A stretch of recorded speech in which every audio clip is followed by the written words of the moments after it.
नमस्कार साथियों, स्वागत है आपका अपने चैनल नितेश पांडे में। नमस्कार साथियों, मैं रोमेश वर्मा आपके अपने YouTube चैनल नितेश पांडे में आप सभी भावी अध्यापक एवं अध्यापकों का एक बार फिर से स्वागत करता हूं। आज आपकी थर्ड सेमेस्टर की विज्ञान विषय की मैराथन क्लास दी गई है।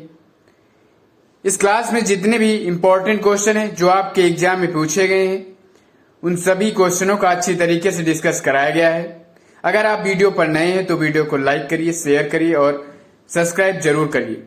इसकी पीडीएफ आपको डिस्क्रिप्शन बॉक्स में लिंक दी जाती है, वहां से जाकर के आप डाउनलोड कर सकते हैं। आपको कहीं भी कोई भी प्रॉब्लम, कोई भी त्रुटि, कोई टॉपिक नहीं समझ में आ रहा है तो आप कमेंट बॉक्स में कमेंट करके जरूर बताइए। आपके टॉपिक को अच्छी तरीके से समझाया जाएगा। ये स्टार्ट करते हैं तृतीय सेमेस्टर में विज्ञान की मैराथन क्लास। तो इसमें देखेंगे कौन कौन से क्वेश्चन जो आपके एग्जाम में बार बार पूछे जा रहे हैं, जो बहुत ही इंपॉर्टेंट हैं। तो चलिए उन पर नजर डालेंगे। तो पहला क्वेश्चन क्या है, न्यूटन के गति विषयक तीनों नियमों को लिखिए। प्रथम नियम क्या है, यदि कोई वस्तु विरामावस्था में है तो वह विरामावस्था में ही रहेगी, और एक समान गति में है तो यह सरल रेखा में एक समान गति करती रहेगी जब तक कि उस पर कोई बाह्य बल ना लगाया जाए। प्रथम नियम क्या कहता है कि यदि कोई वस्तु स्थिर है तो वह स्थिर ही रहेगी, और अगर गतिशील है तो वह गतिशील ही रहेगी जब तक उस पर बाहर से कोई फोर्स न लगाया जाए। मान लीजिए आपका बैग रखा हुआ तो वह रखा ही रहेगा जब तक आप उठाकर इधर से उधर नहीं करते। आप एकदम सिंपल सा है, याद हो जाएगा आसानी से। न्यूटन का गति विषयक द्वितीय नियम क्या कहता है, इस नियम के अनुसार किसी पिंड पर लगाया बल उसके द्रव्यमान तथा उसमें बल की दिशा में उत्पन्न त्वरण के गुणनफल के अनुक्रमानुपाती होता है। कोई पिंड है, उस पर बल लगाया जा रहा है तो उसके द्रव्यमान और उसमें बल की दिशा दोनों में उत्पन्न त्वरण के गुणनफल के अनुक्रमानुपाती होता है। न्यूटन का तृतीय नियम क्या कहता है, इस नियम के अनुसार क्रिया तथा प्रतिक्रिया बल सदैव युग्म के रूप में उपस्थित रहते हैं। अर्थात जब एक पिंड दूसरे पिंड पर बल लगाता है तो दूसरा पिंड भी पहले पर उतना ही बल विपरीत दिशा में लगाएगा। मान लीजिए आप दीवार में धक्का दे रहे हैं तो दीवार भी आप पर उतना ही फोर्स लगाएगी। क्लियर? अगर ये क्वेश्चन 2 नंबर में पूछा जा रहा है तो आपको तीनों नियम लिखना है। वैसे तो ये क्वेश्चन 1 नंबर में ज़्यादा चांस रहते हैं पूछने के कि न्यूटन का कोई एक नियम लिखिए, तो आप आसानी से चाहे आप फर्स्ट नियम लिखिए या सेकंड लिखिए, थर्ड लिखिए। सबसे इजी फर्स्ट है और सबसे टफ थोड़ा सा है सेकंड वाला। सेकंड में आपको याद करना पड़ेगा एक्यूरेट जो लिखा है वही, कि कोई पिंड है उस पर जो बल लगाया जाता है उसके द्रव्यमान और उसमें बल की दिशा में जो उत्पन्न त्वरण है वह गुणनफल के अनुक्रमानुपाती होता है। क्लियर? एकदम इजी है, याद हो जाएगा।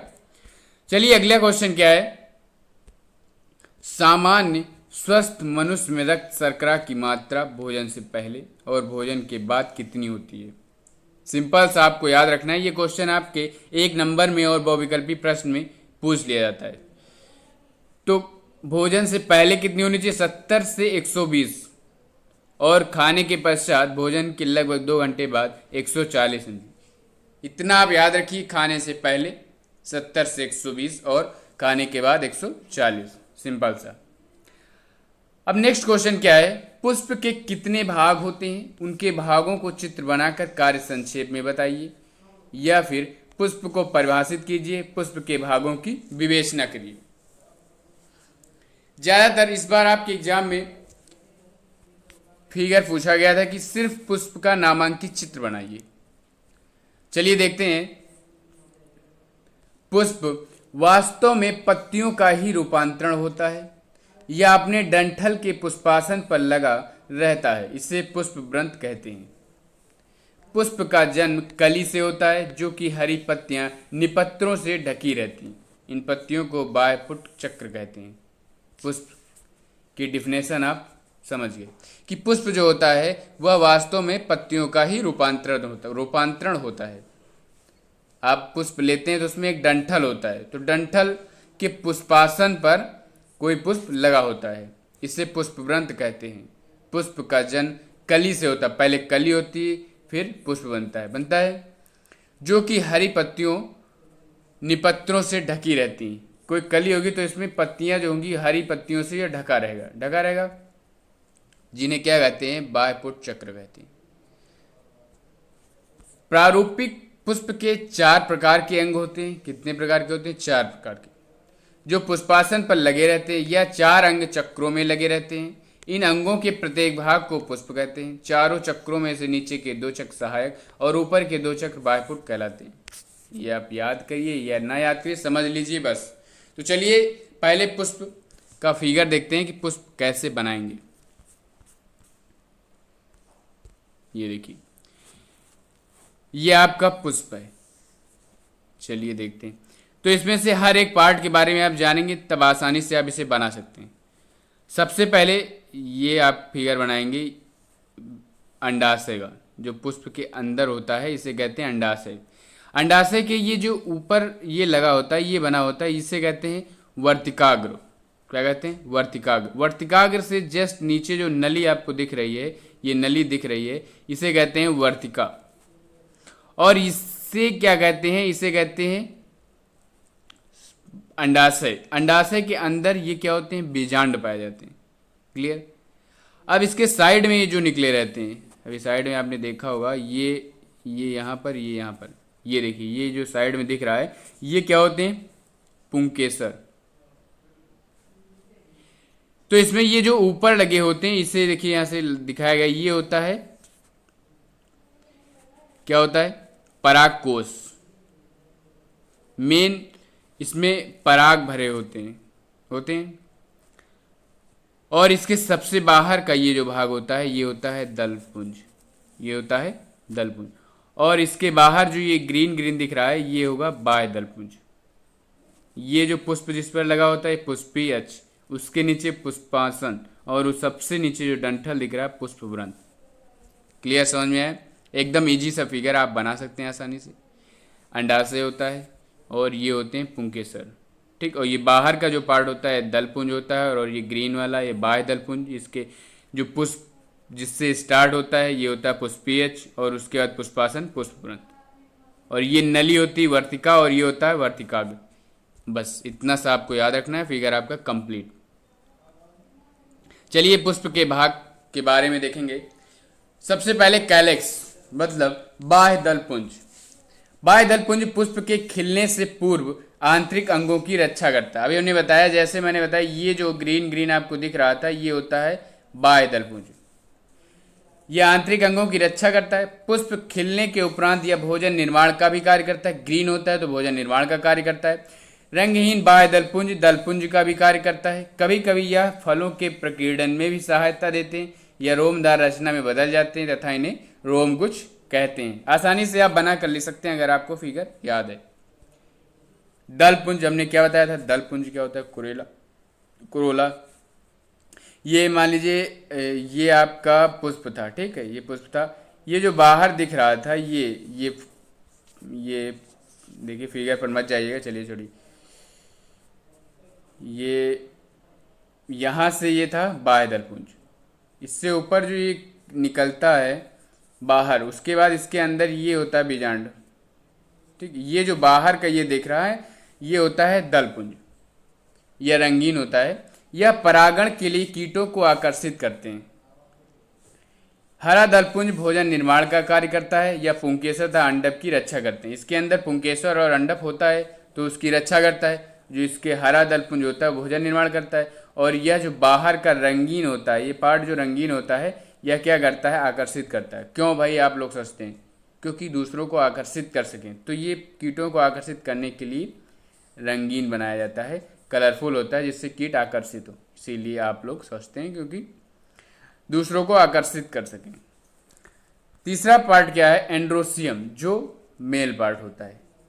पुष्प का मेल पार्ट क्या होता है? एंड्रोसियम। पुमंग इसे कहते हैं। इसका मात्र क्या कार्य होता है कि परागकण उत्पन्न करना। क्या कार्य होता है? परागकण उत्पन्न करना। फीमेल जायांग जिसे कहते हैं गानोसियम जायांग। स्त्रीलिंग चक्र में वर्तिकाग्र का कार्य परागकणों को ग्रहण करना, वर्तिका का कार्य परागनली को अंडाशय तक पहुंचाना।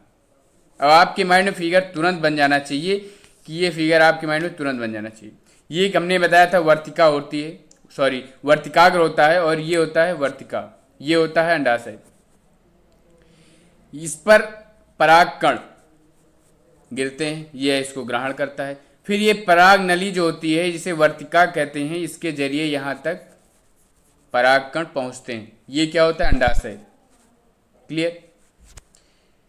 ये हुए इसके फोर पार्ट हुए। अब सबसे मेन इसमें इंपॉर्टेंट क्या? फिगर आपको याद रखना है। कोई भी प्रॉब्लम होगी तो आप कमेंट बॉक्स में कमेंट करके पूछ सकते हैं। उससे पहले आप वीडियो को लाइक कर दीजिए, शेयर कर दीजिए और सब्सक्राइब जरूर करिए। नेक्स्ट क्वेश्चन क्या है? हरित क्रांति से क्या तात्पर्य? हर एक क्वेश्चन किसी न किसी ईयर में पूछा जरूर गया है, इसलिए हर एक क्वेश्चन को आप अच्छी तरीके से रट लीजिए, क्योंकि हर बार क्वेश्चन रिपीटेड होता है। क्वेश्चन घुमा कर पूछ लिया जाता है, कोई जरूरी नहीं यही पूछा जाए हरित क्रांति से क्या तात्पर्य, किसी तरीके से भी पूछ लिया जाता है। हरित क्रांति से अभिप्राय कृषि उत्पादन से होने वाली उस भारी वृद्धि से है जो कृषि की नई नीतियों को अपनाने के कारण हुई है। इससे क्या अभिप्राय है कि कृषि उत्पादन में जो भारी वृद्धि हो रही है, जो कृषि की नई नीतियों को अपनाने के कारण हुई है। 1960 के बाद देश में कृषि के क्षेत्र में हरित क्रांति के साथ नया दौर आया है। हरित क्रांति के जनक, ये आपको बहुविकल्पी प्रश्न में मिल सकता है, तो याद रखेंगे इसके जनक नोबेल पुरस्कार विजेता प्रोफेसर, जो गलत लिखा हुआ है, प्रोफेसर अर्नेस्ट बोरलॉग। कौन है? Professor Ernest Borlaug. और भारत में हरित क्रांति के जनक कौन है? Doctor M S. स्वामीनाथन। इतना आपको याद रखना है। 3 क्वेश्चन इससे बहुविकल्पी आपको मिलेंगे। 3 से कम क्वेश्चन बहुविकल्पी नहीं मिलेंगे इससे। क्लियर? फिर बात आती है जीवाणु। जीवाणु की संरचना बनाइए। एकदम फिगर लीजिए, 4 से 5 नाम आप याद कर लीजिए बस। चलिए मैं आपको नाम भी याद करा दूंगा। ये आपने फिगर बना दिया, हो गया फिगर। ये फ्लैजेला निकाल दिया, हो गया फिगर। ठीक, चलिए सिंपल सा फिगर। अब इसका नेम आपको देखना है। सबसे पहली जो लेयर अभी बनाई हमने, क्या कहते हैं? डबल इसको कर दी, कोशिका भित्ति होती है। जो पहली लेयर है ये होती है कोशिका भित्ति। ये जो होता है फ्लैजेला, जिससे गमन करता है। अब फ्लैजेला हो गया, 2 नाम हो गए, कोशिका भित्ति हो गई। अब उसके बाद बात आती है इसकी दूसरी जो लेयर होती है, वो कोशिका झिल्ली होती है। जो दूसरी लेयर होती है ये कोशिका झिल्ली होती है। ये लेयर जो होती है क्या होती है? कोशिका झिल्ली। अब कोशिका झिल्ली जो होती है इसके अंदर एक लिक्विड फिल होता है, भरा होता है, जिसे क्या कहते हैं? कोशिका द्रव्य। अब उसमें क्या होता है? राइबोसोम टहलते रहते हैं। तो राइबोसोम, अगर राइबोसोम चिपक गया तो प्लाज्मा मेम्ब्रेन पर चिपका हुआ राइबोसोम। क्लियर? सबसे बाहर क्या होता है? कैप्सूल होता है, और ये फ्लैजेला होता है। पॉलीसोम, मीजोसोम, ये सारा चीज ले सकते हैं। और केंद्रकाव, अंदर एक केंद्रकाव पाया जाता है। 4 से 5 नाम आसानी से आपको याद हो जाएंगे। फिर नेक्स्ट क्वेश्चन क्या है? विषाणु को सजीव तथा निर्जीवों के मध्य की कड़ी क्यों कहा जाता है? सिंपल सा आपको याद रखना है कि विषाणु जो होते हैं सजीवों तथा निर्जीव दोनों का लक्षण रखते हैं, इसीलिए इन्हें सजीव तथा निर्जीव के मध्य की संयोजक कड़ी कहा जाता है।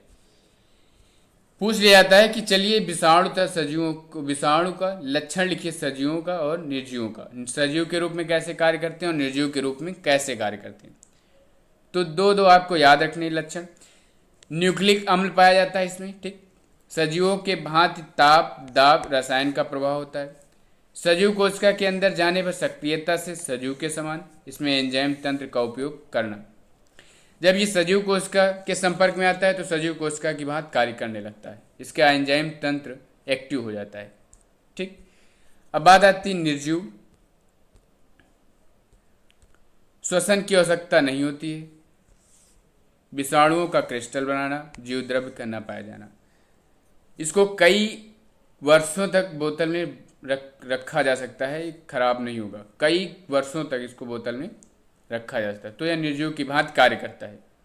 श्वसन की आवश्यकता नहीं होती है, विषाणुओं का क्रिस्टल बन जाता है और जीव द्रव्य का नहीं पाया जाता है। बस 2 याद करिए, 3 बस। क्लियर? विषाणु कहते किसे हैं? विषाणु जिसे क्या कहते हैं? वायरस। इंग्लिश क्या होता है? वायरस। वो आपके फ़ोन में भी आ जाता है और कोरोना वायरस चल ही रहा है। तो वायरस का शरीर कोशिका विहीन होता है, आपने देखा नहीं कभी भी, अर्थात बिना कोशिका का होता है। विषाणु का शरीर प्रोटीन तथा न्यूक्लिक अम्ल से निर्मित होता है। सिर्फ आपको ये जो बॉक्स में आपको दिख रहा है इतना आपको याद करना है, बाकी कुछ नहीं याद करना है कि विषाणु किसे कहते हैं किसे नहीं कहते हैं। क्लियर? प्रोटीन प्लस न्यूक्लिक अम्ल, विषाणु एक ठीक का निर्माण हो जाता है। सिर्फ आपको याद क्या रखना है कि इसका शरीर जो होता है प्रोटीन और न्यूक्लिक अम्ल से बनता है। इसका शरीर कोशिका विहीन होता है, अर्थात बिना कोशिका का होता है। विषाणु का शरीर प्रोटीन तथा न्यूक्लिक अम्ल से निर्मित होता है, इतना आपको याद रखना है। विषाणु हमारे लिए हानिकारक होते हैं क्योंकि विभिन्न प्रकार के रोग पैदा करते हैं। एड्स, पोलियो, चेचक, एलर्क, कैंसर आदि। ठीक, सिंपल सा आपको याद रखना है। एक नंबर में पूछा जाए कि विषाणु किसे कहते हैं, आपको याद रखना प्रोटीन और न्यूक्लिक अम्ल के से मिलकर बनते हैं। क्लियर? और ये हमारे लिए हानिकारक होते हैं, विभिन्न प्रकार के रोग पैदा करते हैं। आप बॉक्स में इसको बना दीजिए, बस यही आपको, जब इसको बॉक्स में आप बना देंगे तो आपका क्वेश्चन पढ़ने की जरूरत नहीं, यही देखकर नंबर आपको पूरे दे दिए जाएंगे। क्लियर? अगला क्वेश्चन क्या है? जीवाणु भोजी किसे कहते हैं, बताइए। जीवाणु भोजी एक प्रकार का वायरस होता है, बैक्टीरियोफेज जिसे कहते हैं। जीवाणु भोजी वे वायरस हैं जो जीवाणुओं का भक्षण करते हैं। भोजी मतलब भक्षण करना, जीवाणुओं का भक्षण। जीवाणु भोजी नाम से क्लियर, जीवाणु भोजी जीवाणु का भक्षण करना। सिंपल सा आपको याद रखना। जीवाणु भोजी के संबंध में सबसे महत्वपूर्ण बात यह है कि जीवाणु भोजी गंगा जल में रहते हैं। यह जीवाणु को गंगा जल में पनपने नहीं देते हैं। जीवाणु भोजी की उपस्थिति के कारण ही गंगा जल पवित्र होता है। हम अपने नल का पानी 2 दिन से 4 दिन रख दें तो पानी में जीवाणु पनपने लगते हैं, लेकिन क्या होता है, गंगा का जल नहीं खराब होता है। ठीक, तो पानी में जीवाणु पनपने लगते हैं, पानी से दुर्गंध आने लगती है, लेकिन गंगा जल को सालों साल रखने पर उसमें दुर्गंध नहीं आती, पानी सड़ता नहीं, क्योंकि इसमें जीवाणु भोजी पाया जाता है। आपको सिंपल समझना है कि जीवाणु भोजी मतलब जीवाणुओं का भक्षण करता है, जो ऐसे वायरस जो जीवाणुओं का भक्षण करते हैं। बस सिंपल सा आपको याद रखना है। अगर आप ये बना कर लिख देते हैं कि इसके संबंध में महत्वपूर्ण बात है, जो यह है कि जीवाणु भोजी जो होते हैं गंगा जल में पाए जाते हैं, जो जीवाणुओं का भक्षण करते हैं, जिससे क्या होता है, गंगा का जल कभी भी दूषित नहीं होता। आपके नल का पानी दूषित हो जाएगा क्योंकि उसमें जीवाणु भोजी नहीं पाए जाते हैं। बस इतना सा आपको याद रखना, और कुछ याद करने की जरूरत नहीं है। नेक्स्ट क्वेश्चन क्या है? स्टरलाइजेशन विधि से खाद्य पदार्थों को सूक्ष्म जीवों से कैसे सुरक्षित रखा जाता है? संक्षेप में लिखिए। स्टरलाइजेशन का तात्पर्य यह है कीटाणु रहित। स्टरलाइजेशन का तात्पर्य क्या है? कीटाणु रहित करना अथवा निर्जलीकरण करना। इस विधि से जीवाणु विषाणु को नष्ट करना। मेन इससे क्या होता है? कीटाणु रहित करना या निर्जलीकरण करना है। स्टरलाइजेशन का तात्पर्य क्या होता है?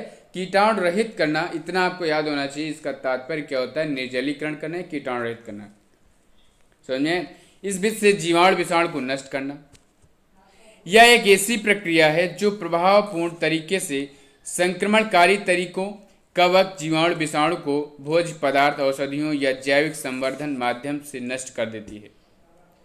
अभी हमने ऊपर बताया कीटाणु रहित करना, तो आप आसानी से बना कर लिख सकते हैं कि प्रभावपूर्ण तरीके से क्या होता है? संक्रमणकारी कवक, जीवाणु विषाणु आदि भोज्य पदार्थ, औषधियों को जैविक संवर्धन के माध्यम से नष्ट करना होता है। ऊष्मा रसायन विकरणों उच्च ताप अथवा छानने से होता है। क्लियर? इसकी 2 शोधन विधियां होती हैं, भौतिक और रासायनिक। ऊष्मा के द्वारा, छान कर, विकिरण द्वारा आदि। रसायन में क्या होता है? एथिलीन ऑक्साइड, ओजोन आदि का प्रयोग करके। ऊष्मा में क्या होता है? ऊष्मा के द्वारा क्या करते हैं? छान कर और विकिरण के द्वारा शोधन किया जाता है। और रसायन में एथिलीन और ऑक्साइड और ओजोन की सहायता से शोधन किया जाता है। क्लियर? सिंपल सा आपको याद रखना है। स्टरलाइजेशन मीन्स क्या होता है? कीटाणु रहित। उसके आगे आप लिख सकते हैं कि कैसे कीटाणु रहित किया जाता है। फिर नेक्स्ट क्वेश्चन क्या है? जीवाणु को पादप जगत में क्यों रखा जाता है? चलिए देखते हैं। जीवाणु वास्तव में जीवधारी हैं। इसमें पौधे एवं जंतु दोनों का लक्षण पाया जाता है। क्या होता है, पादप जगत में इसलिए रखा जाता है क्योंकि इसमें दोनों के लक्षण पाए जाते हैं। जीवाणु में कोशिका भित्ति के पाए जाने के कारण इसे पादप जगत में रखा जाता है। 2 पॉइंट आपको याद रखने कि यह जो होता है इसमें पौधे एवं जंतुओं दोनों के लक्षण पाए जाते हैं और कोशिका भित्ति के पाए जाने के कारण इसको पादप जगत में रखा गया है। इसमें कोशिका भित्ति पाई जाती है, इसमें दोनों के लक्षण पाए जाते हैं। सिंपल सा आपको इतना याद रखना है बस। नेक्स्ट क्वेश्चन क्या है, सूक्ष्म जीव दोस्त या दुश्मन पर टिप्पणी लिखिए। ये क्वेश्चन कई बार पूछा गया एग्जाम में। तो सूक्ष्म जीव वे जीव होते हैं जिन्हें हम नग्न आंखों से नहीं देख सकते हैं। इनको देखने के लिए हमें सूक्ष्मदर्शी का प्रयोग करना पड़ता है। सूक्ष्म जीव हमारे लिए लाभदायक एवं हानिकारक दोनों होते हैं। यदि ये लाभदायक हैं तो हमारे दोस्त होंगे और हानिकारक हैं तो हमारे दुश्मन होते हैं। क्लियर, सिंपल सा आपको याद रखना है कि यह जो हमें नग्न आंखों से नहीं देख सकते हैं, इनको देखने के लिए सूक्ष्मदर्शी का प्रयोग करना पड़ता है। अगर ये हमारे लिए लाभदायक तो हमारे दोस्त होंगे और हानिकारक तो हमारे लिए दुश्मन होते हैं। कुछ सूक्ष्म जीव जीवाणु जो हमारे लिए अत्यंत लाभकारी होते हैं, जो कुछ निम्न हैं उनके बारे में आप थोड़ा सा लिख देंगे। कुछ सूक्ष्म जीव जैसे जीवाणु भूमि की उर्वरा शक्ति को बढ़ाने में सहायता करते हैं, दूध को दही में बदलता है, ये आपके लाभदायक हुए, आपके दोस्त हुए।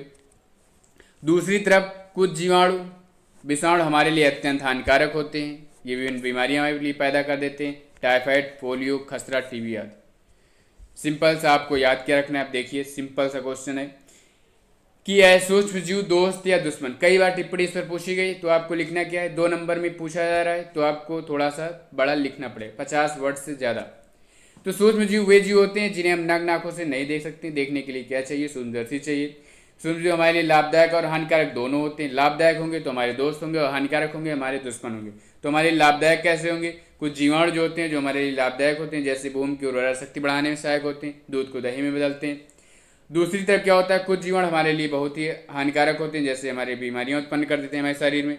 तो कौन कौन से, टाइफाइड, पोलियो, खसरा, टीबी, तो ये हमारे क्या हुए, दुश्मन हुए। क्लियर। नेक्स्ट, दाब किसे कहते हैं, प्रेशर क्या होता है।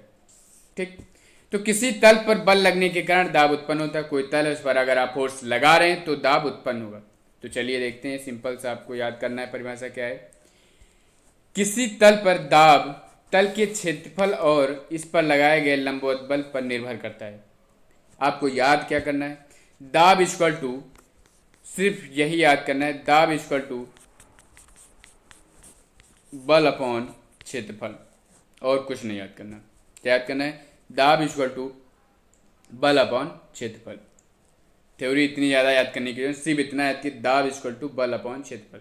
किसी तल पर दाब तल के क्षेत्रफल और इस पर लगाए गए लंबवत बल पर निर्भर करता है। बल का मात्रक ये आपकी बहुविकल्पी क्वेश्चन में देखने को मिलेगा, न्यूटन होता है। क्षेत्रफल का मात्रक मीटर प्रति स्क्वायर, मीटर स्क्वायर। दाब को P से, बल को F से, क्षेत्रफल को A से व्यक्त करते हैं। तो P equal to F upon A क्या होता है, P equal to F upon A। Clear. Newton प्रति मीटर स्क्वायर, इसका फार्मूला क्या होगा, न्यूटन प्रति मीटर स्क्वायर। आपको इतना याद करना, बल इक्वल टू, दाब इक्वल टू बल अपॉन क्षेत्रफल, P equal to F upon A। F को डिनोट करते हैं न्यूटन से और A को डिनोट करते हैं मीटर स्क्वायर से, तो न्यूटन प्रति मीटर स्क्वायर। क्लियर। MKS पद्धति में दाब का मात्रक न्यूटन प्रति मीटर स्क्वायर, SI पद्धति में दाब का मात्रक पास्कल, CGS पद्धति में दाब का मात्रक डाइन प्रति सेंटीमीटर स्क्वायर। ये क्वेश्चन आपके बहुविकल्पी क्वेश्चन में देखने को मिलेंगे, इसलिए याद रखिएगा इनको। 1 न्यूटन प्रति मीटर स्क्वायर इक्वल टू कितना डाइन होता है, 10⁵ डाइन प्रति सेंटीमीटर स्क्वायर। ये सारे क्वेश्चन जो हैं बहुविकल्पी में आपको देखने को जरूर मिलेंगे। तो 1 न्यूटन प्रति metre square equal to 10⁵ dyne प्रति सेंटीमीटर स्क्वायर होता है। सिर्फ आपको इसका जो बॉक्स में दिख रहा है P equal to F upon A, ये याद रखना है कि दाब इक्वल टू बल अपॉन क्षेत्रफल, बस, और कुछ नहीं याद करना। दैनिक जीवन में दाब का क्या प्रभाव होता है, 2 से 4 पॉइंट आप याद रखिए। तो दप्ती में नुकीली पिन से छेद करना आसान होता है। सेब को धारदार चाकू से काटने पर आसानी होती। अगर दबती है तो उसे हम नुकीली पिन से छेद करेंगे, उंगली से छेद करेंगे नहीं होगा, लेकिन नुकीली पिन से करेंगे आसानी से हो जाएगा। ऐसे सेब को नहीं काटा जाता, उसके लिए धारदार चाकू से काटेंगे तो आसानी से कट जाएगा। मजदूरों को सिर पर पगड़ी पहनकर बोझ उठाना आसान लगता है। स्कूली बस्ते या सामान लाने के लिए झोले में डोरी के स्थान पर चौड़े पट्टे का उपयोग से ले जाने में आसानी होती है। क्लियर, आसानी से याद हो जाएंगे। वायुमंडलीय दाब, पृथ्वी चारों ओर वायु से घिरी है। पृथ्वी के चारों ओर वायु का यह आवरण वायुमंडल कहलाता है। आसानी से आप लिख सकते हैं वायुमंडलीय दाब क्या होता है। जो पृथ्वी होती है चारों ओर से वायु से घिरी होती है, इसके चारों ओर क्या वायुमंडल का आवरण पाया जाता है। वायुमंडल लगभग 100 किलोमीटर की ऊंचाई तक फैला हुआ है। वायुमंडल के कारण पृथ्वी की सतह पर जो दाब लगता है उसे वायुमंडलीय दाब कहते हैं। वायुमंडल आपके चारों ओर, तो वायुमंडल के कारण पृथ्वी की सतह पर जो दाब लग रहा है उसे ही वायुमंडलीय दाब कहते हैं। सिंपल सा आपको याद रखना है, ज़्यादा कुछ याद करने की जरूरत नहीं है। वायु दाब का मापन, किसी सतह के एकांक क्षेत्रफल पर लगने वाले वायुमंडल के भीतर वायु के भार से वायु दाब का माप किया जाता है। इसको समझने के लिए आप थोड़ा सा जानने के लिए याद रखेंगे कि वायुदाब का मापन कैसे करते हैं। वो किसी सतह के एकांक क्षेत्रफल पर लगने वाले वायुमंडल की वायु के भार से वायुदाब का मान ज्ञात किया जाता है। क्लियर। फिर नेक्स्ट, ये ठीक है, चलिए प्रमाणिक वायुदाब, ये आपके बहुविकल्पी क्वेश्चन में देखने को मिलेगा। समुद्र तल पर वायुमंडल का दाब पारे के 76 सेंटीमीटर ऊंचे स्तंभ के दाब के बराबर होता है। इसका मान 1.013 इंटू 10 न्यूटन प्रति मीटर स्क्वायर, इसे प्रमाणिक दाब कहते हैं। प्रमाणिक दाब का मान कितना होता है? 1.013 गुणा 10 न्यूटन प्रति मीटर स्क्वायर, 1.013 इंटू 10 न्यूटन प्रति मीटर स्क्वायर याद रखेंगे। ठीक, प्रमाणिक वायुदाब, ये बहुविकल्पी प्रश्न में आपको मिलेगा। आर्किमिडीज का सिद्धांत क्या कहता है? जब कोई वस्तु किसी द्रव में पूर्णतः या आंशिक रूप से डुबोई जाती है तो उसके भार में कमी आती है। भार में यह कमी उस वस्तु द्वारा हटाए गए द्रव के बराबर होती है। जैसे मान लीजिए कोई भी वस्तु है, उसे आप डुबो रहे हैं, जब डुबोएंगे तो उसके भार में कमी आएगी। तो जो जैसे मान लीजिए डुबो दिया तो उस वस्तु द्वारा वहाँ से हटाया जाएगा। जैसे द्रव में डुबोया गया तो द्रव को वहाँ से हटाएगा तो उसके भार, द्रव का जो भार होगा उसके बराबर होगा। तो जब कोई वस्तु किसी आंशिक या पूर्णतः रूप से डुबोई जाती है किसी द्रव में तो उसके भार में कमी आती। भार में यह कमी उस वस्तु द्वारा हटाए गए द्रव के बराबर, द्रव के भार के बराबर होती है। समझ में? सर्वप्रथम यूनान देश के वैज्ञानिक आर्किमिडीज ने इसे ज्ञात किया था। इन्हें इसी नाम से आर्किमिडीज का सिद्धांत कहा जाता है। क्लियर। उत्प्लावन बल, द्रव का वह गुण जिसके कारण वह वस्तुओं पर ऊपर की ओर एक बल लगाता है, उत्प्लावन बल कहलाता है। सिंपल सा है, वह गुण द्रव का जिसके कारण वह वस्तुओं पर ऊपर की ओर एक फोर्स लगाता है उसे क्या कहते हैं? उत्प्लावन बल कहते हैं। एग्जाम्पल लिखेंगे, जैसे ईंट को पानी में डुबोने पर ईंट द्वारा अपने आयतन के बराबर हटाए गए पानी द्वारा ईंट पर ऊपर की ओर बल लगता है, जिसे उत्प्लावन बल कहते हैं। फिगर आप देखेंगे कायदे से, ये देखिए कार्क है, ये ऊपर तैर रही है।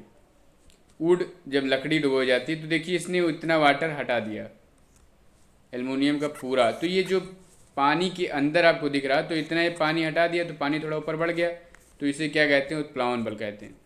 हमने क्या बताया कि ईंट को पानी में डुबोने पर ईंट द्वारा अपनी आयतन के बराबर हटाए गए पानी द्वारा ईंट के ऊपर की ओर बल लगता है, जिसे उत्प्लावन बल कहते हैं। यही आर्किमिडीज में बताया गया था, सेम यही बताया गया था। जब कोई वस्तु किसी द्रव में पूर्णतः या आंशिक रूप से डुबोई जाती है तो उसके भार में कमी आती। क्यों आती है? उस वस्तु द्वारा हटाए गए द्रव के भार के बराबर होती है। सेम प्रोसेस यहाँ वही है कि जब कोई ईंट को पानी में डुबोता है तो ईंट द्वारा अपने आयतन के बराबर हटाए गए पानी ईंट के ऊपर बल एक लगाता है, जिसे उत्प्लावन बल कहते हैं। देखिए ये आधा डूबी हुई है तो ये उतना ही फोर्स बल पर लगा रही है। ये देखिए पूरा, तो इतना पानी हटा दिया गया इसके द्वारा, तो ईंट पर बल लगा रही है, तो इसे क्या कहते हैं? उत्प्लावन बल कहते हैं। सिंपल सा आप फिगर बना सकते हैं, कोई प्रॉब्लम नहीं होगी। घनत्व किसे कहते हैं? सिंपल सा आप बॉक्स में जो दिख रहा है, घनत्व इक्वल टू द्रव्यमान अपॉन आयतन। तो किसी वस्तु का द्रव्यमान और आयतन के अनुपात को उस वस्तु के पदार्थ का घनत्व कहते हैं। किलोग्राम प्रति मीटर क्यूब, घनत्व इक्वल टू द्रव्यमान अपॉन आयतन। ठीक, इसका क्या सूत्र होता है? किलोग्राम प्रति metre cube. D equal to M upon V. Simple से आपको याद क्या रखना है, जल का घनत्व कितना होता है? 1000 किलोग्राम प्रति मीटर क्यूब होता है, ये याद रखना है। सिंपल से आपको कितना होता है? 1000 किलोग्राम प्रति मीटर क्यूब। सूक्ष्म जीवों की संरचना, अभी आपको हमने ऊपर बताया कि सूक्ष्म जीव जो होते हैं नग्न आंखों से देख पाना कठिन होता है, क्योंकि आकार की दृष्टि से काफी छोटे होते हैं। इनका अध्ययन विशेष सूक्ष्मदर्शी की सहायता से ही संभव, इसीलिए इन्हें सूक्ष्म जीव कहा जाता है। सूक्ष्म जीव क्यों कहा जाता है? सिंपल सा, सूक्ष्म जीव किसे कहते हैं, इस तरीके से भी क्वेश्चन पूछा जाता है। तो यह नग्न आंखों से नहीं देखे जा सकते, इनका आकार जो होता है बहुत ही छोटा होता है। इनका अध्ययन एक विशेष प्रकार की सूक्ष्मदर्शी की सहायता से किया जाता है, इसीलिए इन्हें सूक्ष्म जीव कहते हैं। सूक्ष्म जीव 5 प्रकार के वर्ग होते हैं, 5 भागों में बांटा जाता है। पहला बैक्टीरिया, दूसरा वायरस, तीसरा फंजाई, फिर एल्गी और प्रोटोजो। चलिए जीवाणु, पहला है बैक्टीरिया। बैक्टीरिया के बारे में जानेंगे, जीवाणु क्या होते हैं। चलिए, अगर पूछ लिया गया जीवाणु के बारे में कोई 5-6 लक्षण लिखिए, जीवाणु के बारे में बताइए, तो आप आसानी से लिख सकते हैं। पहला क्या होता है? जीवाणु अत्यंत सरल एवं एक कोशिकीय सूक्ष्म जीव है। सिंपल सा, जीवाणु जल, थल, वायु आदि सभी स्थानों पर मिलते हैं। अधिकांश जीवाणु क्लोरोफिल न होने के कारण अपना भोजन स्वयं नहीं बना पाते, या मृतोपजीवी भी होते हैं या परजीवी होते हैं। सिंपल सा, इनकी कोशिका की संरचना सरल होती है, ये अकेले व समूह में रहते हैं। इनकी कोशिका प्रोकैरियोटिक होती है, आप आसानी से लिखते हैं इनकी कोशिका प्रोकैरियोटिक होती है। बस, जीवाणु कोशिका में नीले हरे शैवाल, ब्लू ग्रीन एल्गी की तरह वास्तविक केंद्रक ट्रू न्यूक्लियस नहीं पाया जाता है। केंद्रक में केंद्रक कला, न्यूक्लियर मेम्ब्रेन तथा न्यूक्लियोलस का अभाव होता है, परंतु डीएनए आरएनए मिलते हैं। ठीक, इनमें वास्तविक लैंगिक जनन नहीं मिलता है, जनन विखंडन द्वारा होता है। किस द्वारा होता है? फिजन के द्वारा होता है। इसमें 70 राइबोसोम मिलते हैं। अब 6 पॉइंट हैं, 6 पॉइंट में सबसे सिंपल क्या है, इसमें 70 राइबोसोम मिलते हैं, जनन विखंडन के द्वारा होता है। और देखेंगे इसमें डीएनए आरएनए पाया जाता है, इसमें वास्तविक केंद्रक नहीं पाया जाता है, इसमें ब्रू, और इनकी कोशिका प्रोकैरियोटिक होती है। ये परजीवी और मृत्योपजीवी होते हैं। ये जल, थल, वायु सभी स्थानों मिलते हैं, इसमें क्लोरोफिल नहीं होता है। जीवाणु अत्यंत सरल एवं एक कोशिकीय होते हैं। सिंपल सा आपको याद हो जाएगा। इनका महत्व जरूर पूछा जाता है कि जीवाणुओं का आर्थिक महत्व बताइए। जीवाणु जो होते हैं लाभदायक और हानिकारक दोनों प्रकार से होते हैं। चलिए देखते हैं इनकी लाभदायक क्रियाएं, यूजफुल एक्टिविटीज क्या हैं। जीवाणु जो होते हैं भूमि की उर्वरा शक्ति की वृद्धि में सहायता करते हैं। भूमि से पौधों को निरंतर नाइट्रोजन वाले पदार्थ उपलब्ध कराने में सहयोग देने वाले जीवाणु को निम्न वर्गों में रखा गया है। ये भूमि की उर्वरा शक्ति को बढ़ाते हैं, जो कुछ पौधों को नाइट्रोजन देते हैं। तो कुछ जीवाणु हैं, चलिए उनको देखेंगे। सबसे पहला जीवाणु क्या है? अमोनीकारक जीवाणु, अमोनिफाइंग बैक्टीरिया। कौन कौन से होते हैं? नाम याद रखेंगे, बैसिलस माइकोडिस, बैसिलस रेमोसस। 1 से 2 नाम आप जरूर याद रखेंगे। नाइट्रोजन स्थिरीकरण, नाइट्रोजन फिक्सेशन, एजोटोबैक्टर, क्लास्ट्रेडियम। ठीक, 2 जीवाणु आप याद रखेंगे। नाइट्रीफाइंग जीवाणु, नाइट्रोसोमनास, नाइट्रोबैक्टर। क्लियर? 3 प्रकार के आपको जीवाणु याद रखना है। कौन कौन से? एक तो नाइट्रीफाइंग जीवाणु, दूसरा नाइट्रोजन स्थिरीकरण, और तीसरा अमोनीकारक जीवाणु। ठीक, उद्योगों में क्या महत्व होता है?